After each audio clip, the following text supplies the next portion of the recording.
find such a love at our age. Whoever thought we could dance on a Welcome to Couples Therapy in 7 Words. I'm your co-host, Judy Alexander, and I'm here with my husband, Dr. Bruce Chalmer. Hello, Judy. Hello, viewers and listeners. Judy, what's today's title?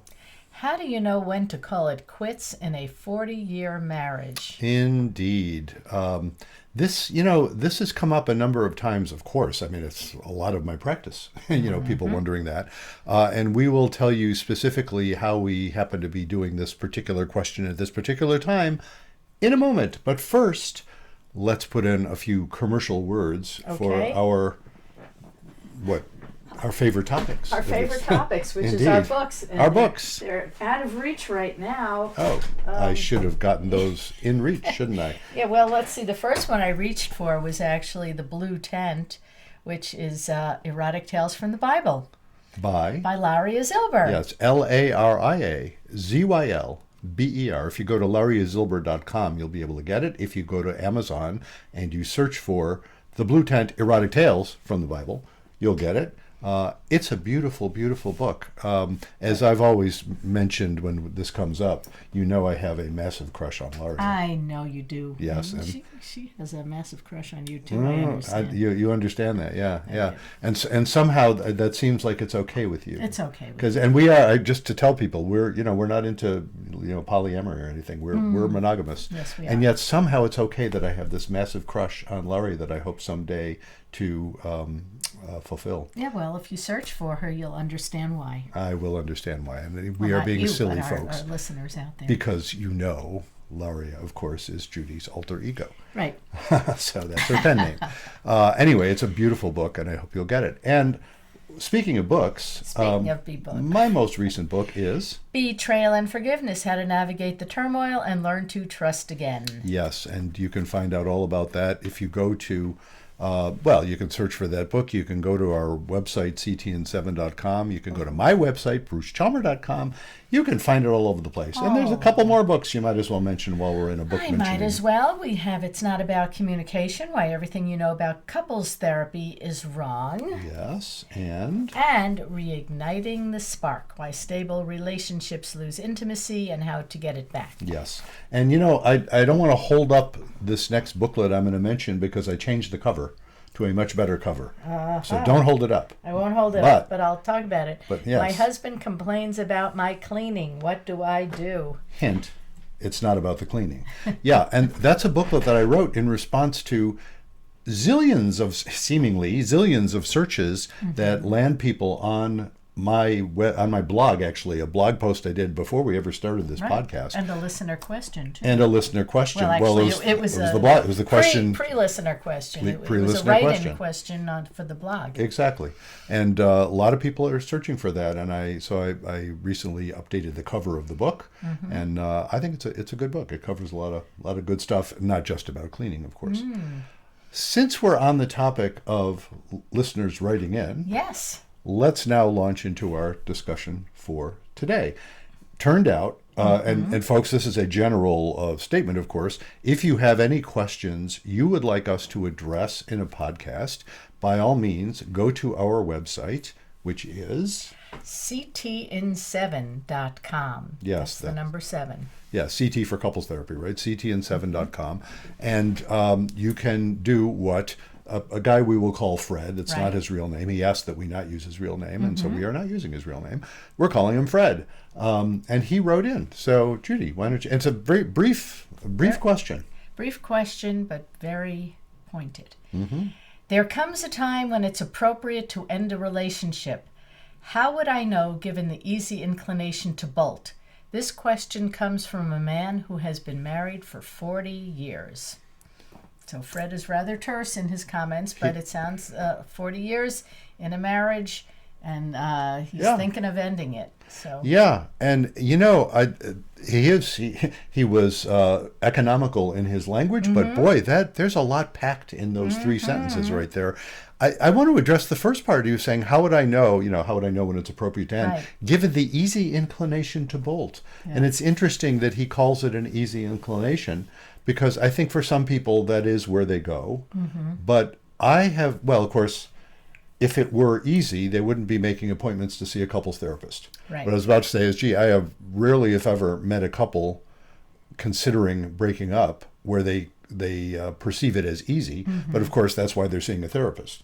The ones who perceive it as easy don't make appointments with me. Right. So I'm sure there are such folks, but it's an interesting question. You know, clearly Fred is feeling like he's not happy in the relationship. He's Right. you know, and he's trying to figure out, what do you do? And you know, a 40-year marriage, It's a lot of time together. it's a lot of time together, and so there's a lot of ways we can come at this.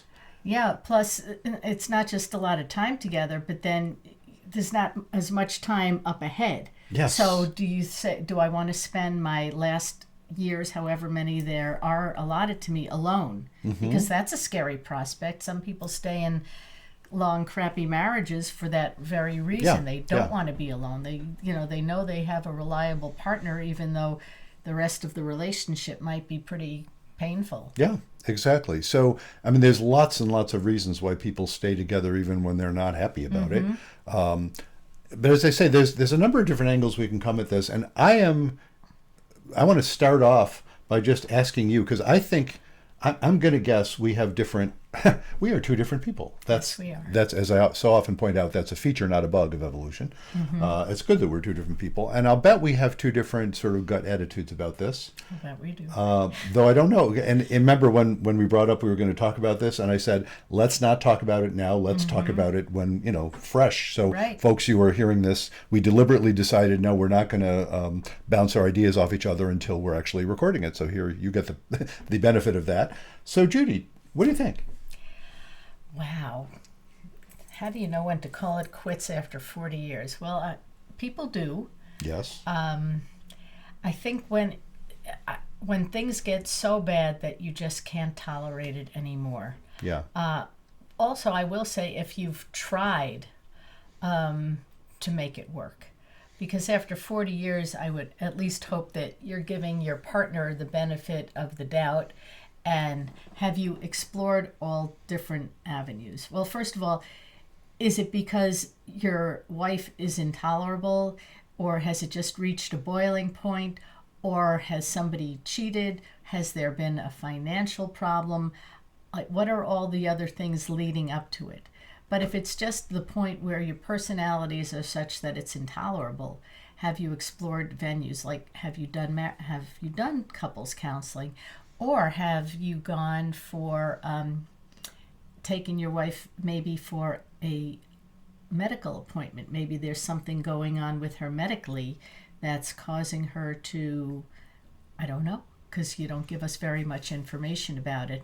Has there been a personality change? Or has this been kind of simmering all along and you're feeling like, I don't want to spend whatever time I have left in this situation where I can no longer take it. I want to find happiness. Yeah.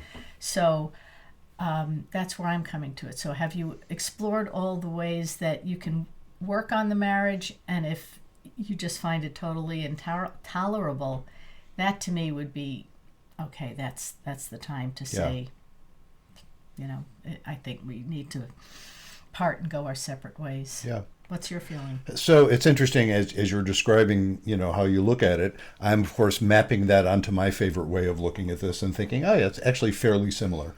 When I've addressed this, and I made a video about this many years ago, and I think we even did at least one podcast about it several years ago.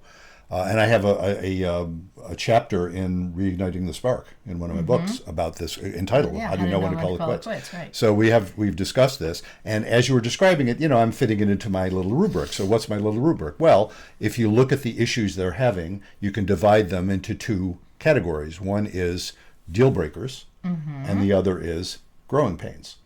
And deal breakers, by definition, they're the ones where it's pretty much you're saying, okay, this becomes intolerable.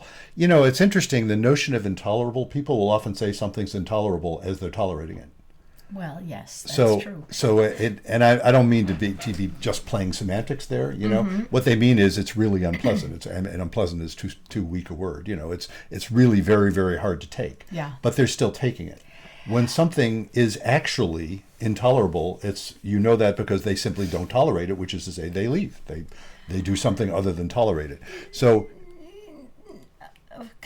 Well, we're quibbling about the use of the word, I guess. right. Yeah. Because, having come from a home where, fighting was the norm, I think my parents tolerated it for 50 years. Well, that's what I'm saying. Then it wasn't intolerable. It was, It was really unpleasant, but it well, wasn't intolerable. It was pretty damn unpleasant, let me put it to you that way. But that's exactly my point. It was unpleasant, but if it was actually, again, maybe the reason I like to make this distinction, because it has to do with a person's sense of what power do they have.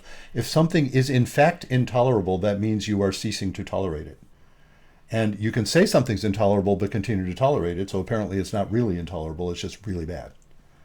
Do you get the difference? I do get the difference. Yeah. But, Your parents tolerated it. Yeah, well, I remember on their 25th anniversary when my father said to us, this is going to be the last one.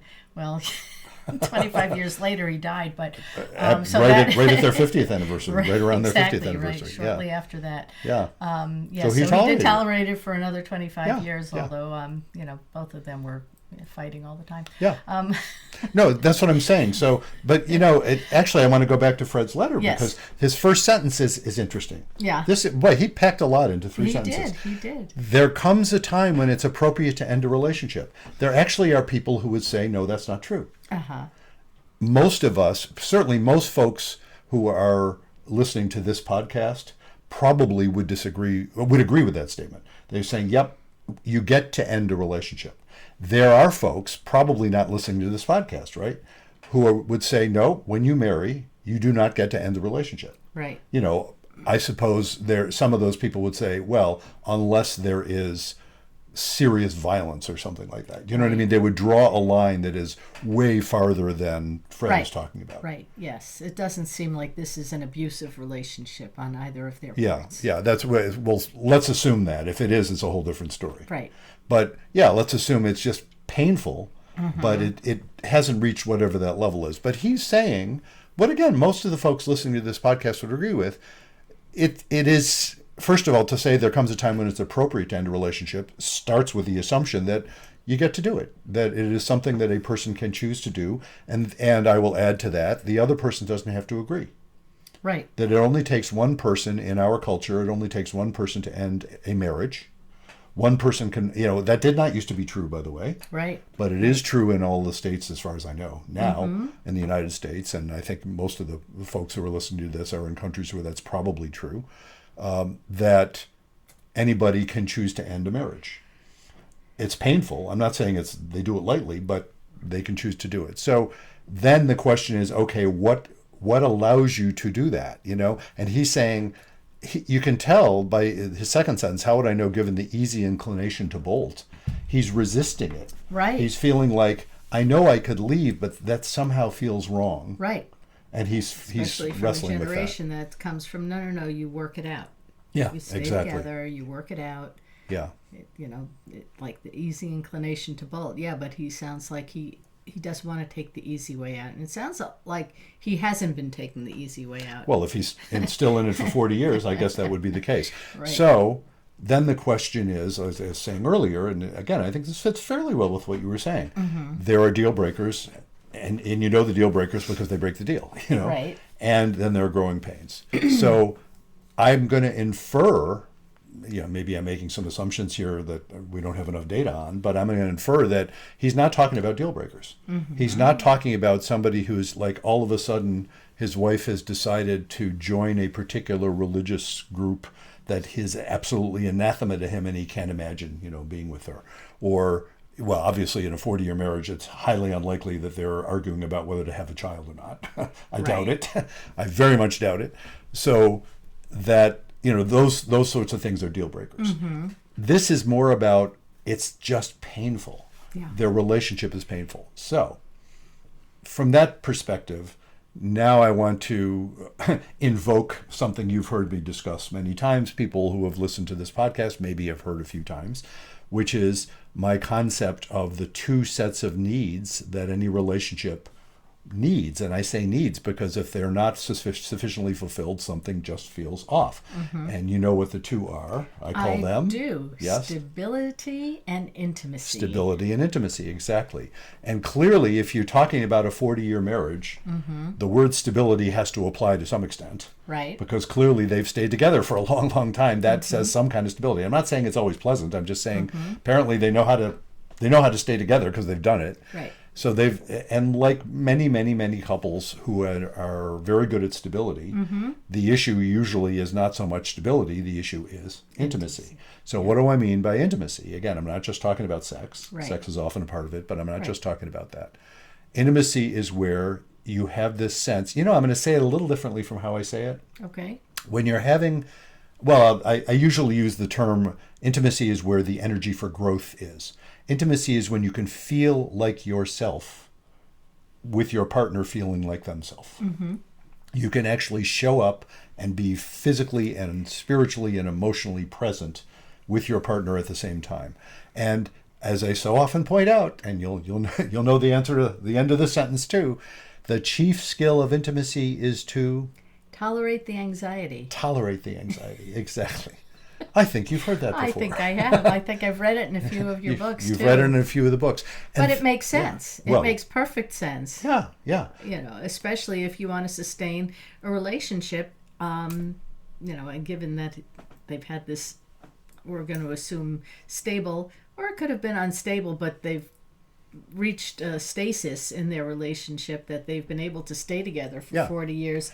But and one of the ways that many couples do that, especially when they're not happy, is they avoid the anxiety of intimacy, which is to say they avoid saying, this kind of sucks. Right. It's not working for me. Yeah. Is And what do you? we do? Yeah. What do we do?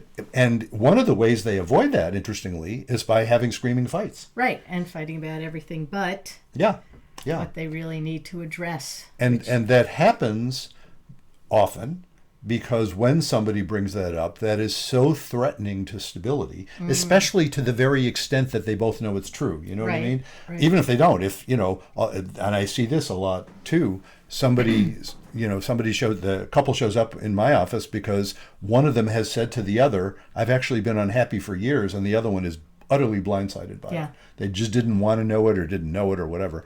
But for whatever reason, they've been avoiding that incredibly scary prospect because that could mean they would decide to split up. And when they are a stable couple, my God, they have whole lives together. That's not a simple decision to make. So it is pretty much usually, I don't want to say always, but usually an intimacy issue. And to talk about intimacy, and again, not just talking sex, is often really scary for a stable couple. That's where the work is. So I suppose one thing I would wonder with Fred is, have you done that? Or can you do that? Or what do you think about doing that? Yeah. Because even, this thing about a 40-year marriage, I mean, even if you want to split up, well, it's funny, I'll finish my sentence, but then I'll quibble with myself a little. Go back. Yeah. Even with a 40-year marriage, it's like, it's a big deal to split up in a 40-year marriage. You have a whole life together. They probably have kids and, extended families, and, it's not a simple thing. The quibble is, I was going to say, you know what? That's more true in a 20 or 25-year marriage than it is in a 40-year marriage. Because in a 40-year marriage, if they had kids, they're grown. Right. And so by then, I'm not saying it's a small thing, in the extended family, but it's not what it was when the kids were still at home. Right. Then it becomes way more disruptive. It's disruptive anyway, but it's way more disruptive, obviously, when there are kids at home.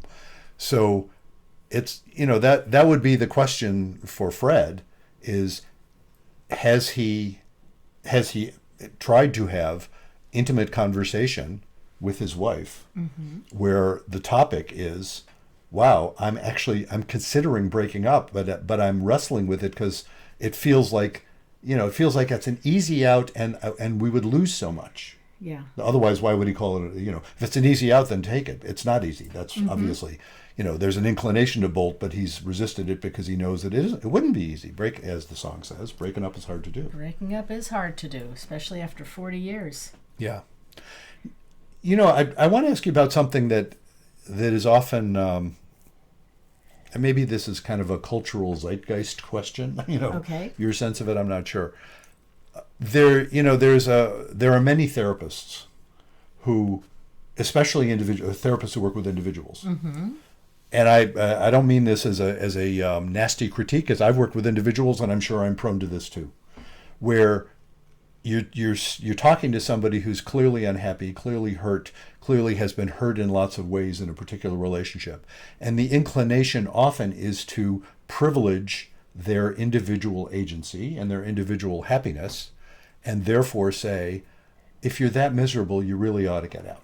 Right. And even if you're not literally saying that, that's often the bias. And that I think is the bias.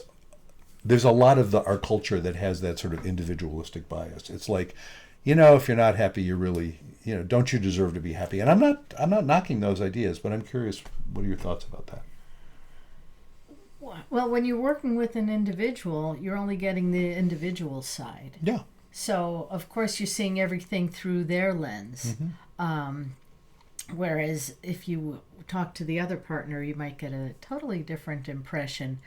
So to say to somebody, well, yeah, if you're that unhappy, get out. But I would be more inclined to say, well, if you're that unhappy, what do you intend to do about it? Yeah, yeah.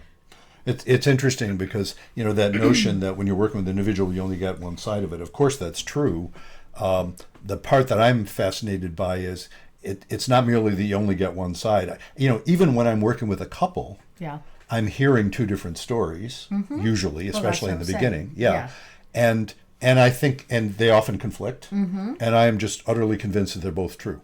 Oh, of course, because whatever you're experiencing, that's your reality, and not necessarily your partner's reality. Yeah. Because they experience it differently.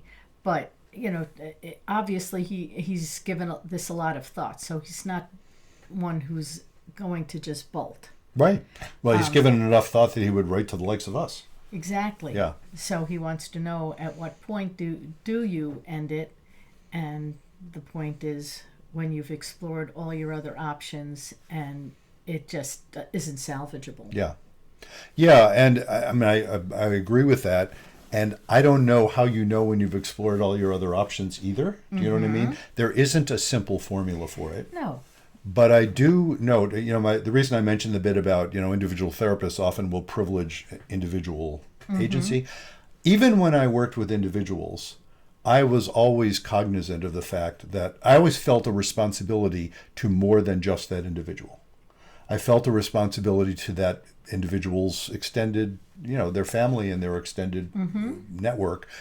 I felt a responsibility to the world, It's not my business to say there should never be divorce. Of course not. But I do feel a sense that we all need to be aware that there are many ramifications of what we do, not just for us as individuals. Yeah. And that individual focus often, and I've noted this research, I think it's Bill Doherty did some of this, I believe. Anyway, there's research to the effect that individual therapy is often dangerous for marriages. Yeah. We've talked about that. Yeah. And the reason for that. Yeah, but getting back to Fred, we don't know if he and his wife have gone for any type of couples counseling. And sometimes when people do go for couples counseling, it's not always, let's say, good counseling. Well, that's true. Yeah, so I would hear say stories. If you have, maybe you might want to consider seeing a different counselor to talk about it, because it sounds, poor Fred, he's into this. I'm going to make assumptions here. He's in this really bad 40-year marriage, or at least it's not satisfying for him. And he doesn't want to just leave, but he's got to figure out what he wants to do. Yeah. And sometimes when you're right in the middle of this, it's so hard to get clarity, as we've talked about before. So to go to a third party with your wife and to talk about some of these problems and some of the reasons why you're unhappy and why it is that you want to leave, I think a third party could help in this situation. You just said something and it made me wonder a little, because you were saying, and it's a reasonable guess, that he's in a marriage he would consider a bad marriage. Why else would he leave? But interestingly, there's also the possibility that, I don't know if this would be true of Fred specifically, but there's also the possibility that he wouldn't say it's a bad marriage. He would just say there's something missing. You know what I mean? There's lots of folks, especially I'm thinking, somebody who's been married for 40 years. It's Yeah. like that kind of phenomenon. I'm avoiding the term midlife crisis because I think that really doesn't mean much. It's kind of a hackneyed term. But that notion that he's saying, kind of reevaluating and saying, there's just something missing here. And this is a fine person I'm married to. It's not like she's horrible, Really, we've done a good job of this, but I just feel like there's something missing. I've met folks like that as well. It's really painful. I will tell you, one of the sort of paradigmatic stories that I've known many couples in that situation, where let's say it's Fred, where Fred ends up having an affair, discovers that the grass isn't nearly as greener over there as he thought it was, and wants to come back. I have met numbers of couples. I've written about some actually in my books. Right. And that sometimes happens. He kind of has to explore that possibility. I'm not saying, I wouldn't suggest that that's a Having good an idea. affair and say, No, that tends not to be a good idea for many reasons. But sometimes that's what happens in a situation like this. And, he becomes vulnerable to that. And rather than having the intimate conversations with his wife before he acts on that and saying, I just feel like something is missing here. Right. But that, is that, let me ask you, what do you think? Is that a legitimate reason to break up a 40-year marriage? If somebody's feeling like, it's not like this is horrible, but I just think I could do better. Do you think that's a legitimate reason? And I almost don't like the question, but I'm asking it anyway. What do you think? Wow. Yeah. To say I think I can do better. Yeah. I don't want to live the rest of my life in this sort of okay but dull marriage. Well, if that's how you feel about your marriage, then maybe it is some time to call it quits. And if I don't know how his wife would feel about that. Let's assume devastated. Oh, yeah. Yes, let's assume devastated. For the sake of this conversation, yes. Yeah. Yes, it would be very devastating to hear that from your partner, because it's like, why didn't you ever talk about this with me? Yeah, and see, so my solution there, oversimplified, my solution is, no, I don't think you get to do that. I think what you get to do is take it up with your wife first. Right. That you need to take that up with your wife and say, there's something really important missing here. And I'll tell you why I say that, because, look, it could turn out, and you've heard me say this before too, I work with lots of couples who end up splitting up where I don't consider that a failure and they don't either. Yeah. Now, let me hasten to add, it's not like I'm claiming 100% success in whatever I do. I've worked with plenty of couples where I feel like, gee, I don't think I helped them that much, and they feel like, I don't think he helped us that much. It happens. I mean, I don't claim, to be perfect for everybody. But and then there's the ones where I work with couples and think, I think I did help them a lot. They split up. One of them thought, yeah, that's what we need to do. The other one was really hurt by that and thought, well, that was a failure. I get all that. But I'm talking about the ones where they haven't explored it. Yeah. And it seems to me, and I think of this as something of an ethical issue. I think there is a serious lack of ethics in just saying to your partner, to hell with it, without trying, because I think we have obligations to do better than that. And yes, so now I'm bringing up the notion of obligation, right? So, as most of our listeners know, we're Jewish, and the term mitzvah, or mitzvah is often pronounced, the more Yiddish pronunciation, a mitzvah is often used sort of colloquially as a good deed, but that's not what it means. What does mitzvah really mean? It means a commandment. It means commandment, something you are commanded to do. It's not optional. And I've noted over the years numbers of times with folks I've worked with, I am not afraid of the notion of obligation. In fact, I'm kind of a fan. I remember working years ago with a woman in her 60s, I think, late 60s, maybe early 70s. And she was just basically awful to her adult children, because she would say, you're only visiting because you feel obligated. And she was miserable. And she said, no, don't visit me unless you want to. Oh, that's really helpful. Because she's so miserable, why the hell would they want to?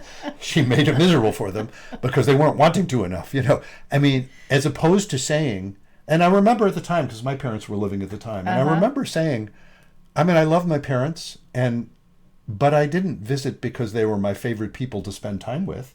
I visited, but out of a sense of obligation. It's like, that's what you do, and that was, they seemed to be fine with that, like, we all accepted that. It was good.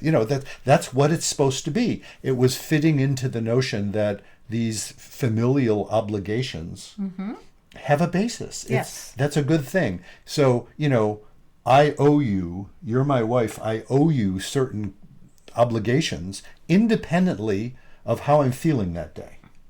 I think that's an important thing. It's funny, that fits, I'm free-associating a little here, that fits with the Jewish notion that to give charity, to give the required amount is a higher value than to give out of the goodness of your heart.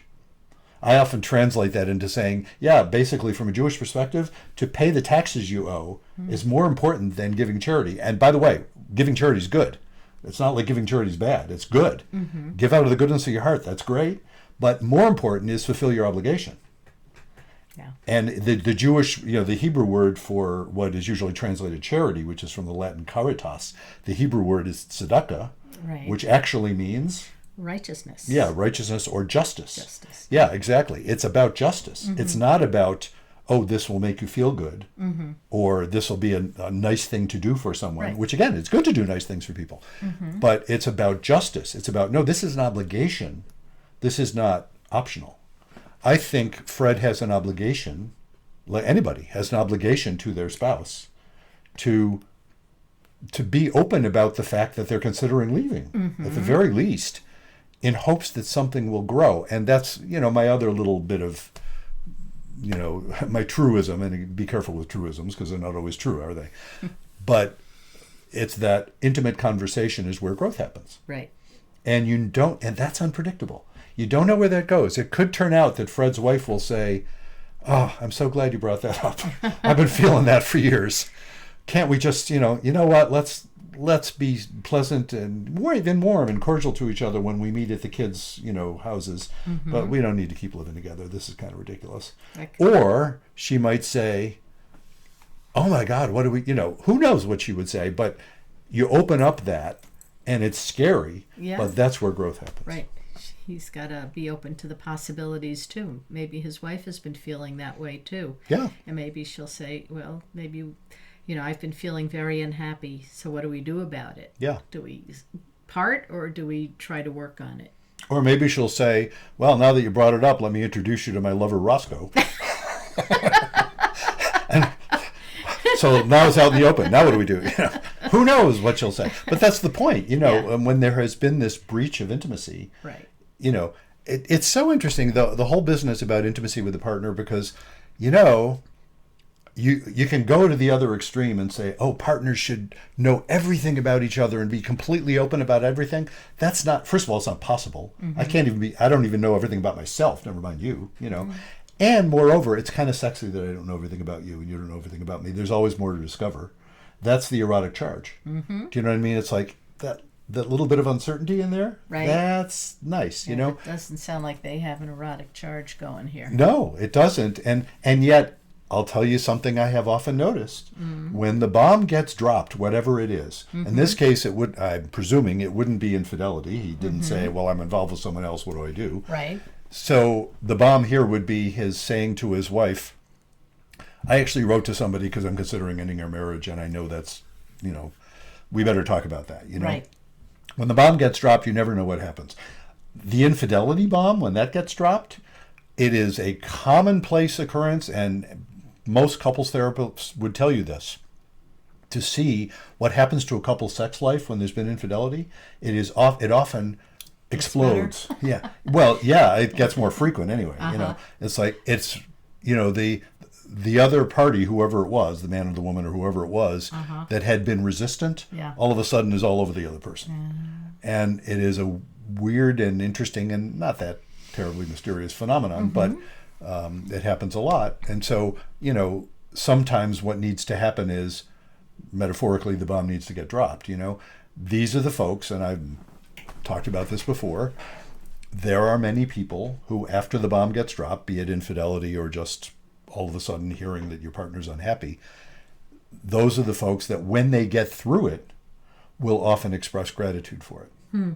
They will often express, and this is true especially if they stay together. They will often say, oh, wow, looking back, I can now see, with hindsight, I can see, wow, something needed to happen, right? Look at how frozen we were for so many years. Yeah. Something needed to happen, and you know what? You or me or somebody, we precipitated this, and look how much better off we are now. And that's even with infidelity. I've heard that.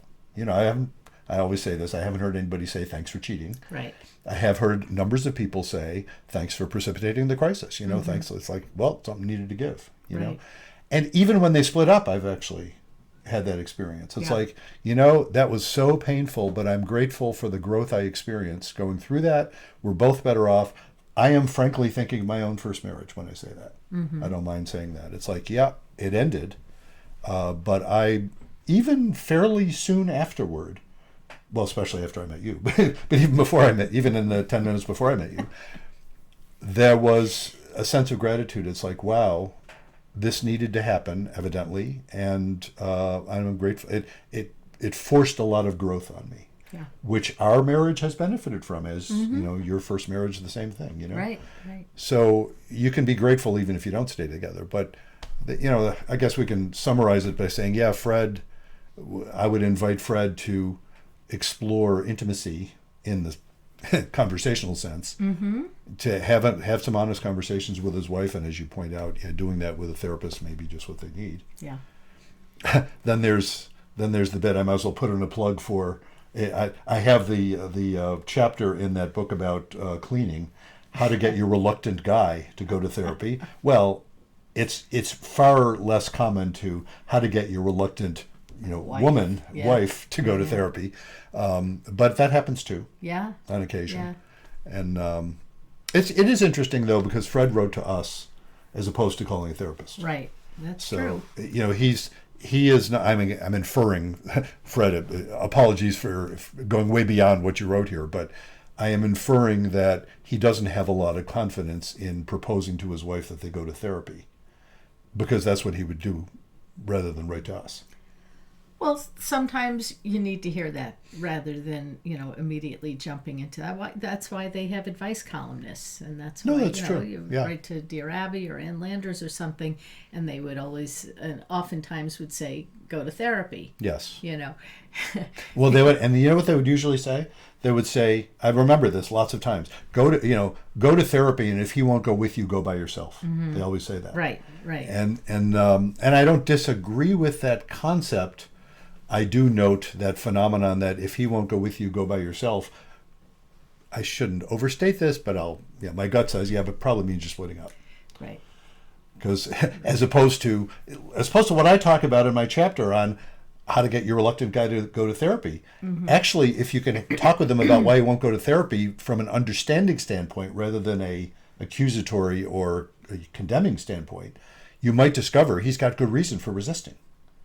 Because I think he does. And again, if Fred talks to his wife and she's reluctant to do that, she's got good reason. She's probably afraid. Not a weird thing to feel, especially if she's feeling, no, going to therapy is just the first step out of the marriage. Look at all our friends who have done that, and and that's often true. Yeah. So she's got good reason to resist. My thesis in my booklet is, in that bit about how do you get your reluctant guy to go to therapy, my thesis is if you can actually have an honest conversation about that from an understanding standpoint, you have much better chance of actually both agreeing to go to therapy. Yeah. Because he'll say, oh, wait a minute, you're actually understanding me. You're not just condemning me. You're not just saying I'm an idiot for refusing to go. Right. Yeah. Right. Well, Fred, let us know how things work out. And to our other listeners and viewers, if you have any questions on your relationship or just in general about relationships, you can go to our website, ctin7.com, and write to us. And if you'd like to be a guest on our show, or if you have suggestions for a guest on our show, Same thing, ctn7.com. And Love to hear from you. there's even a scheduling link there. We usually record on Fridays, and so the scheduling link only offers Friday times. But if you're interested in setting up a time, go ahead and sign up. And in the course of that, you'll be asked, what do you want to talk about? And that's how we'll get a sense of whether you'd be a good guest. And as I've so often pointed out, pretty much everybody who has done that has been a good guest. I can't think of anybody who's signed up for that we've said, oh, no, I don't think you're appropriate for our show. Right, So, because lots of good guests. yeah, if you think you'd be a good guest, I'll bet you would be. We'd love to hear from you. So just to put in another word about all our books, and if you've been listening to us, or if this is your first time, please share us and follow us and like us and do all those things that people do on social media. Absolutely. And so until next time, Remember, be kind don't panic. and have faith.